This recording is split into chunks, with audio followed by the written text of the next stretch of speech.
revisar.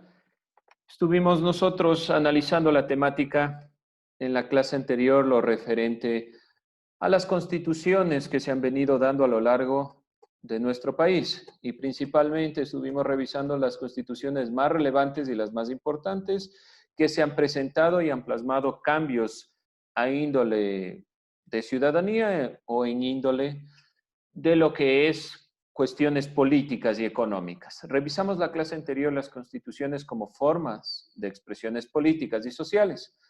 Vamos entonces a introducirnos directamente en la Constitución de 2008 con referencia a las bases filosófico-políticas de esta Constitución.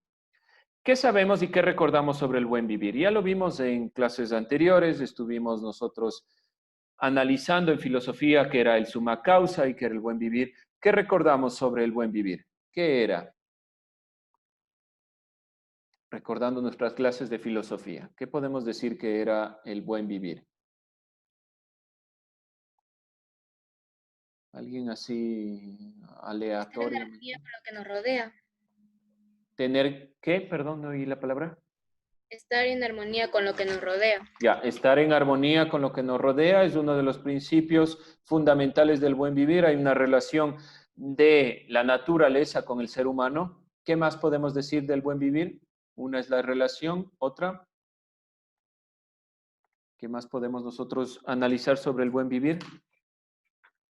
¿Qué era? ¿Qué es un modelo filosófico? Ya, es un modelo basado en la filosofía, es una postura netamente filosófica que plantea esta armonía, relación con la naturaleza, una perspectiva de vida hacia dónde yo me voy a guiar. Con eso hablamos nosotros principalmente de filosofía, de una reflexión sobre un argumento y una perspectiva de vida. ¿Alguien más? ¿Otra idea sobre el buen vivir? ¿Qué más podemos decir sobre el summa causa? Que busca el bien como comunidad, en conjunto. Ya existe la consideración del bien común, de la perspectiva principal del bien como algo, una guía, una visión. ¿Algo más que se quiera decir, que se quiera presentar así rápidamente? Señor Matay. A ver, vamos, Daniel. Mande. Vamos con la pregunta. ¿Qué sabemos sobre el buen vivir? En Ecuador. En Ecuador. O sea, está basado en una como filosofía que se llama indígena, que se llamaba el summa causa y algo así. Sí, summa causa, y muy bien, ¿qué era el summa causa? Con igual una política de buen vivir indígena, la cual no recuerdo. No me dice nada, es una idea del buen vivir en base al buen vivir para llegar al buen vivir. Juliana, vamos Juliana. Idea del buen vivir. El buen vivir es ver el bienestar para la comunidad, no unitario. Bueno, un bienestar para la comunidad, ¿sí? Porque si nos basamos en la perspectiva principal y vamos con el concepto buen vivir de la definición de lo que es el summa causa, significa la plenitud de la vida, con relación a las personas y a la naturaleza, lo que ustedes han dicho, una prioridad sobre la comunidad, principalmente por la perspectiva de las visiones, de las cosmovisiones indígenas, de analizar las realidades de la comunidad, no desde el individuo. Por lo tanto, la nueva constitución del Ecuador va a estar enmarcada dentro de la perspectiva, la visión principal de que todo lo que nosotros hagamos sea para llegar a la plenitud de la vida, siempre que respetemos, vivamos en armonía con la naturaleza y vivamos conforme a la necesidad de la comunidad, no la necesidad de los individuos. Recordemos, Constitución 1998 planteaba la visión de la integración de la cultura de los pueblos indígenas, de los pueblos autóctonos, pero en cuestiones económicas había una ruptura entre naturaleza, entre colectividad. Lo principal era lo neoliberal. La perspectiva era ganar más dinero y la privatización. La Asamblea Constituyente de 2008 estableció en la Carta Magna, en nuestra Constitución, que el Estado pase a definirse como un Estado de derechos. ¿Qué podemos entender por Estado de derechos? Así, revisando solo las palabras, sin que entremos en mayor detalle, ¿qué le sugiere la palabra Estado de Derecho? ¿Qué podemos decir sobre esta consideración? ¿Qué podemos analizar? Karen, ¿alguna idea? Estado de Derecho, ¿qué le sugiere a usted? O sea, el bienestar para todos, no solo para un cierto grupo, sino para todos. Bueno, sí, tiene que ver con eso. Bien, ¿alguien más? Adriana, ¿alguna idea? Estado de Derecho. Que respetan los derechos. Una organización política. Ya que Ya vamos, Alexander, deme un ratito. Algo con eso de la organización política. Digamos que la organización política es más cómo está dividido el Estado, cómo el Estado tiene su cantidad de poderes. Estado de Derecho no es tanto una organización política, está detrás de esa organización. Dorian. Puede ser como un modelo de orden de un país. Podemos decir ahí, tal vez lo que se pensaba igual anteriormente decir era la consideración de un ordenamiento, como el poder se va ordenando. Por ahí tal vez. Ahora sí, Adriana, le escucho. Bien, Dorian. ya, a ver, que el Estado de Derecho es como una gobernanza. ¿Tiene que ver con el gobierno? Es Sí, un tiene que principio de ver. gobernanza. Puede ser una consideración del gobierno, sí, es decir, cómo nos vamos a encaminar el gobierno. Estamos por ahí, están dentro lo que han dicho. No es directamente la organización, pero sí está referenciada esa perspectiva porque tiene que ver cómo el Estado se va a encaminar, cuál va a ser su prioridad. Si decimos que la visión filosófica del ámbito de lo que es la nueva constitución es el buen vivir, el summa causae, es decir, el objetivo es que lleguemos a la plenitud de la vida, ¿cómo vamos a guiarnos para llegar a la plenitud de la vida? El Estado debe garantizar los derechos individuales y colectivos de los pueblos. Cuando un Estado llega a lo que se llama Estado de Derecho, ha llegado y ha concluido todos los derechos básicos de las personas. ¿Sí? Antes de entrar a la perspectiva que estábamos viendo en esta imagen, entonces entender que el Estado de Derecho se llega cuando los derechos básicos de las personas se han cumplido. ¿Cuáles son dos importantes? La educación y la salud. Ya lo vamos a puntualizar. Este Estado de Derecho es una perspectiva, una visión de cumplir con los derechos de las personas, enmarcados con el objetivo de llegar a la plenitud de la vida. Dentro de la perspectiva política, esta es la perspectiva propia de Estado, la perspectiva filosófica. Dentro de la perspectiva política podemos decir que la Constitución de 2008 se enmarca dentro de lo que es el socialismo del siglo XXI. ¿Qué es esto del socialismo del siglo XXI?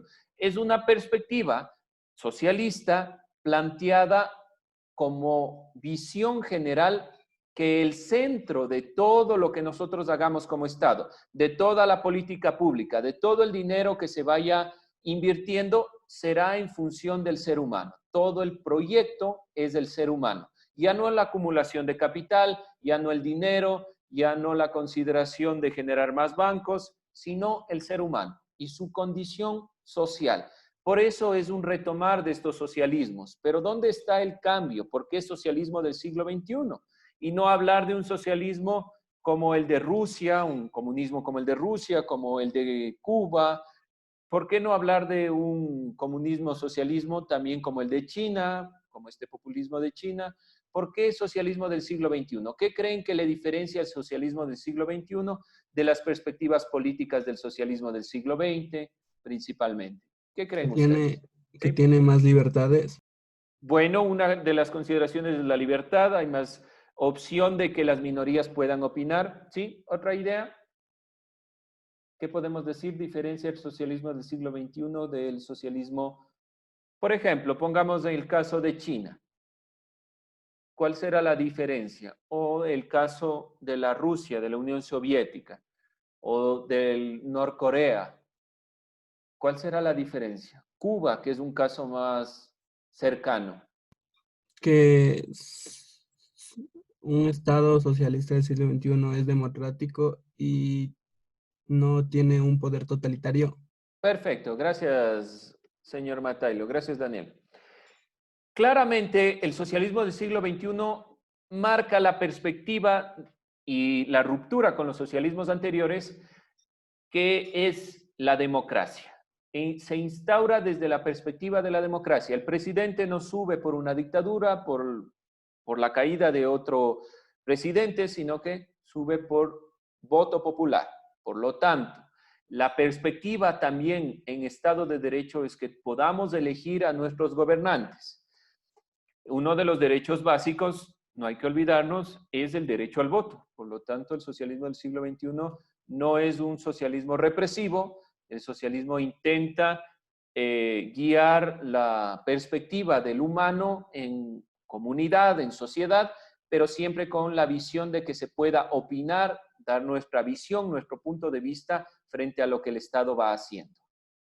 Bien, de ahí, de todas estas consideraciones, que el nivel de desarrollo del país ya no se mide por sus ingresos económicos. Si decimos que estamos dentro del socialismo del siglo XXI y el ser humano y su condición social es el fundamento, la base donde se va a sustentar esta visión y esta perspectiva económico-política, ya no podemos determinar que un país avance por cuánto dinero tiene, sino que la calidad de vida es la que va a determinar el desarrollo del país. Y principalmente son dos indicadores los de la calidad de vida, la educación y la salud. Mientras más acceso tenemos a la salud, a la salud y a la educación, mientras más posibilidades de guiarnos hacia una educación universitaria, a un posgrado, a guías que el Estado va direccionando, que la educación se hace más factible para la inclusión de diferentes grupos sociales, hablamos que ese grupo, ese país, esa nación es mayormente desarrollada. Y esta postura y esa idea están planteados dentro de la Constitución de 2008. La calidad de vida, la plenitud de la vida, llegar al summa causa, llegar al buen vivir, es guiarnos por la consideración de la calidad de vida en cuanto a la educación, la salud y los derechos. Por lo tanto, un Estado de Derecho será aquel Estado que llegue a priorizar los derechos como salud, educación e inclusión dentro de las perspectivas del Estado. Y cuando el Estado garantiza estas visiones, hablamos de un Estado de Derecho. La calidad de vida está considerada dentro de estos puntos que ustedes pueden ver, pero principalmente la educación y la salud son los fundamentos. Bien. Otra de las consideraciones importantes dentro de la Constitución de 2008, la ciudadanía para todos. Recuerden, Constitución 1998 también planteó la visión y la postura principal de que debe incluirse a los niños dentro de la ciudadanía. Acuérdense que comienza la inclusión de los derechos de la niñez, pero la Constitución de 2008 es mucho más amplia y habla de una ciudadanía que reconoce a todos los ecuatorianos sin discriminación. Acordémonos que ya hablábamos que la ciudadanía se da desde el nacimiento, Constitución 1998, pero esta Constitución habla también de la no discriminación.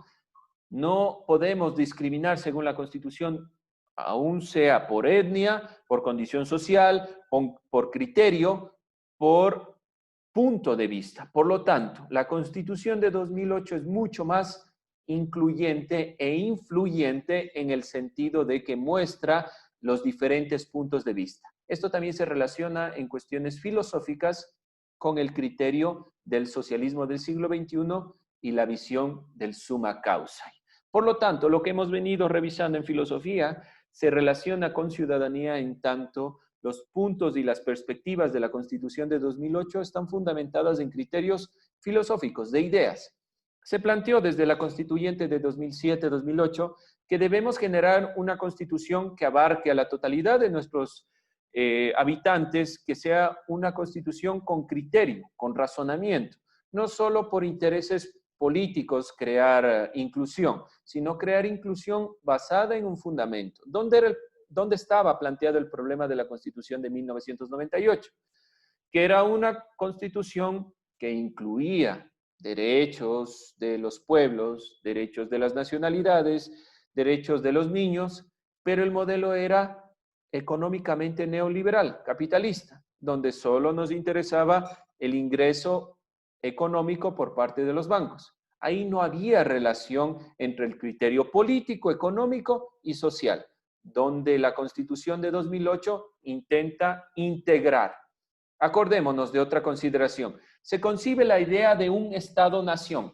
¿Qué significa Estado-nación? Principalmente que ya no somos solo las personas que estamos dentro de la cosmovisión del Estado ecuatoriano, sino que los indígenas de nacionalidades indígenas, apartados de ciertas consideraciones referentes al Estado, también forman parte del Estado ecuatoriano.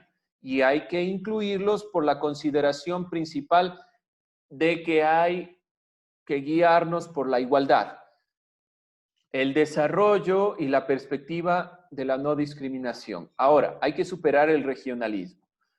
¿Dónde se ha marcado principalmente el regionalismo? Desde la época de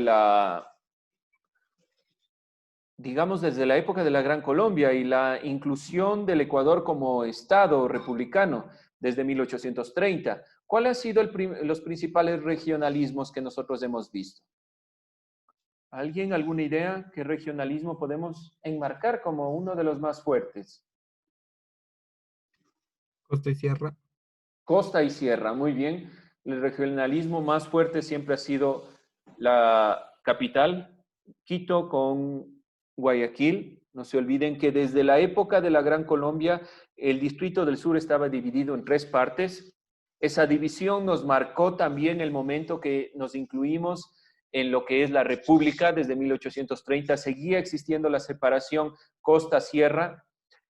Quien intentó unificar, podemos decir que también se intentó unificar el momento que se dio la Revolución Marxista, pero principalmente la unificación se da con Eloy Alfaro. La perspectiva de Eloy Alfaro fue, por medio del ferrocarril, unir sierra y costa. Pero no era solo una unificación de nivel económico, era una unificación de criterio, es decir, romper el regionalismo. Aún así, no hemos logrado romper ese regionalismo. Seguimos teniendo consideraciones de un criterio, cómo se comportan en la costa, cómo se comportan en la sierra, qué criterio tenemos sobre la economía en la costa, qué criterio tenemos de economía en la sierra. Esas visiones tenemos que irlas superando. Y la Constitución de 2008, de cierta forma, instituye la visión, por eso también lo enmarca dentro del artículo primero, que el regionalismo debe romperse. La exclusión y la inequidad han sido constantes dentro de todos los procesos históricos. Las constituciones han mostrado solo criterios de grupos dominantes. Por lo tanto, esta constitución, uno de los cambios fundamentales es incluir no solo al Estado dentro de esta consideración, sino también a las nacionalidades, tratar de romper el regionalismo, y una de las consideraciones para romper el regionalismo son los gobiernos autónomos descentralizados. No se olviden de eso. El GAD se incluyó dentro de la perspectiva del gobierno para poder romper el regionalismo, para que no sea Quito donde yo tenga que ir a hacer todos los trámites, donde no sea el único puerto Guayaquil, sino que haya diferentes formas de comercio, diferentes formas de inclusión. Otra consideración, el Estado asume que su obligación máxima es respetar y hacer respetar los derechos garantizados en la Constitución. Esto, que pueden ver en el artículo 3 de la Constitución, enmarca un Estado de derechos, ¿sí?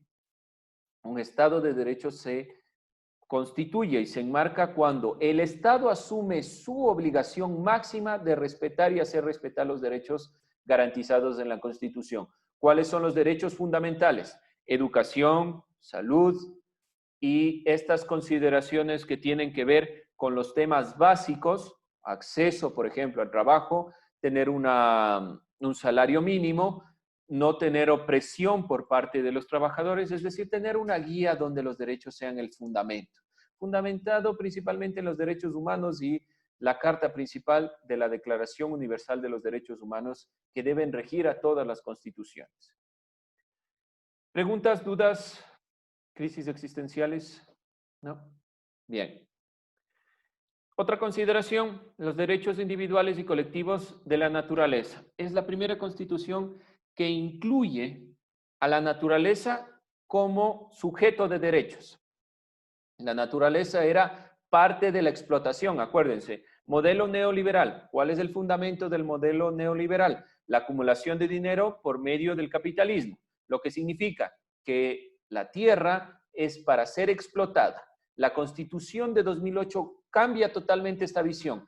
Desde la perspectiva del summa causa, al ser la armonía entre la naturaleza y el ser humano, deben existir derechos de la naturaleza. La naturaleza debe ser explotada hasta el punto que pueda ser regenerada y debe necesariamente tener la posibilidad de regeneración. No podemos explotarla por explotarla. Aquí podemos ser críticos. Ha habido mucha crítica frente a la postura que tuvo el presidente Rafael Correa, el expresidente Rafael Correa, frente a esta visión, sobre todo si hablamos de Yachay. Se pensó no explotar ese territorio. Posteriormente, como no hubo incentivos para detener esa explotación, se generó simplemente la explotación. ¿Hasta qué punto fue correcto o no? Debemos hacer un análisis crítico de esta visión de los derechos colectivos e individuales de la naturaleza. Y todos enmarcados dentro de la perspectiva de los derechos del buen vivir. La visión final de la presidencia y la Constitución de 2008 es el buen vivir. Ahora tenemos otro proyecto que se llama el proyecto Toda una Vida, pero sigue enmarcado dentro de la perspectiva del buen vivir, del summa causa. Y eso es una consideración filosófica que está detrás de todos los proyectos políticos y económicos a partir de la Constitución de 2008. Bueno, dentro de la consideración del gobierno se instituye dos partes más, dos poderes más, que son el poder electoral y el poder de participación ciudadana, que hablamos directamente de la función electoral y la función de transparencia y control social. Ahora, dentro de esta conformación de estas dos funciones, y de estos dos poderes, ¿cuál será su función? ¿Cuál será su guía? ¿Qué deben hacer? ¿Cuál creen que es la función del poder electoral, por ejemplo? ¿Para qué sirve? ¿Cuál será esa función? ¿Para qué ponerla? Ya sabemos que tenemos que ir a votar. ¿Por qué poner una función que sea electoral? ¿Cuál creen que fue el criterio? Garantizar que no se haga trampa en las elecciones. Ya, garantizar lo que se llama transparencia principalmente. ¿Otra idea? ¿Por qué más se incluyó este poder? No se olviden que ya había un tribunal, una perspectiva nacional electoral. ¿Por qué incluirlo como poder? ¿Por qué hacer que sea parte del Estado como poder? ¿Alguna otra perspectiva? Una es la transparencia. Otra, no se olviden, la perspectiva también de generar a lo electoral como poder, como parte del gobierno, como una función, es principalmente despolitizar la perspectiva del poder electoral. Previamente, quienes conformaban esta visión del tribunal electoral, que se llamaba anteriormente, eran aquellos representantes de partidos políticos que tenían mayor aceptación, lo que significaba que quienes guiaban las elecciones eran los mismos políticos que se elegían para esos cargos. Por lo tanto, no había ningún tipo de transparencia. Cuando se nombra el poder electoral desde la nueva Constitución y la división de los 5 poderes, se intenta despolitizar lo que antes era el Tribunal Electoral, intentando introducir personas no ligadas directamente a los partidos políticos para que transparenten el proceso del voto y no haya fraude electoral. El poder de participación ciudadana o lo que es la función de transparencia y control social, ¿alguien, alguna idea? ¿Cuál es la perspectiva? ¿Cuál es el objetivo de incluir un poder de participación ciudadana y control social o una función de transparencia? Fernando, ¿alguna idea? ¿Cuál será el objetivo de este que se llama el quinto poder del Estado? Que todos tengan el derecho de votar y sea transparente. Ya, el último, poder de participación ciudadana y control social. ¿Cuál será el quinto poder del Estado? Vamos pensando, vamos analizando. No se olviden, se dice en la Constitución y se tiene en cuenta que el quinto poder del Estado es el más importante de todos. Conforma la visión más relevante de todos los poderes. Vamos pensando, ¿por qué dirán eso y por qué crear este quinto poder?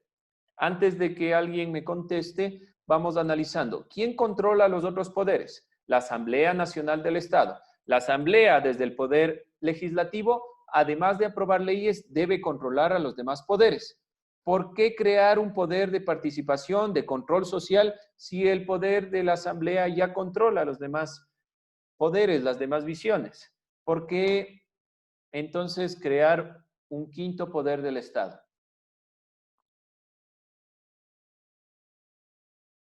Belén, ¿alguna idea? Es para que la ciudadanía también tome decisiones. Muy bien. Una de las consideraciones que hay que recalcar es que aquellos que pertenecen a la participación ciudadana y control social no son políticos, son personas civiles de ámbitos académicos que tienen un criterio sobre lo que los otros poderes han venido realizando.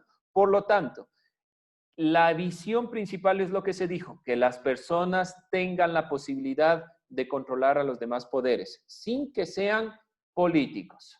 Bien, determinando estas consideraciones que se han dicho, podemos observar que, por ejemplo, la función electoral está integrada por funciones nombradas por el Consejo de Participación Ciudadana y garantiza el ejercicio del derecho al voto.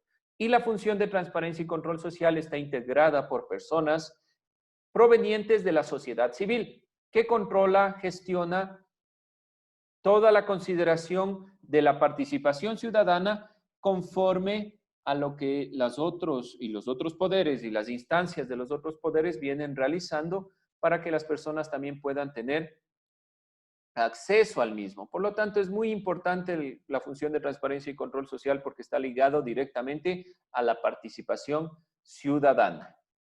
Finalmente, podemos pensar qué es un Estado de Derecho, lo que he venido recalcando varias veces. ¿Qué entendemos por Estado de Derecho? ¿Alguien así rápidamente, desde su punto de vista? ¿Qué podemos decir? Estado de Derecho. El Estado se convierte en un garante de los derechos básicos de los ciudadanos. Perfecto, muy bien. El Estado se vuelve un garante de los derechos básicos. David Torres, ¿alguna idea? ¿Algo que se quiera decir sobre esto de Estado de Derecho? Que el Estado es el que nos respalda. Bueno, desde la Constitución de 2008 como Estado de Derecho, el Estado, es decir, todos esos poderes que hemos visto, deben respaldarnos. Jocelie, ¿alguna idea?